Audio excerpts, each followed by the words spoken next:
يا جماعة تعالوا شوفوا الساعة ديت هامilton واتش كوبريشن أمريكاني 10 إيرات جولد فيلد. يعني هي مش دهب كامل بس فيها كمية دهب كبيرة جدا فيها. شوفوا المنظر وشوفوا الجمال، بعديلها لكم اهو. يعني شوفوا كتابة مكتوبة ازاي، مع كلمة هامilton ازاي مكتوبة وعالية من حتة ورفيعة من حتة. يعني حاجة مش ممكن يا جماعة، يا جماعة حاجة أنا مش عارف الناس دي عملوها ازاي. شوف التدريج بتاع ضبط الساعة، شوف شكله ايه.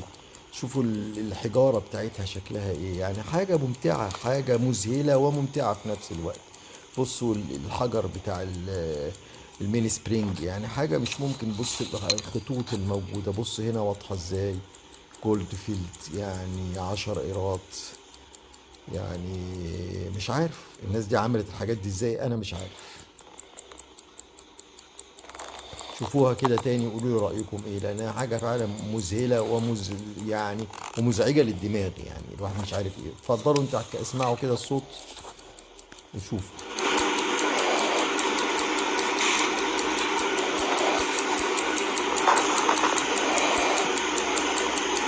ايه الجمال ده، ايه الجمال ده،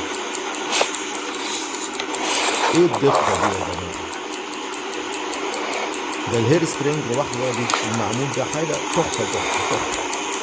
شوف الدواير هنا معمولة بالملي ازاي منحوتة. بس نشوف الكتابة على الغطا واضحة، وبقالها 150 سنة مش منحوتة خالص.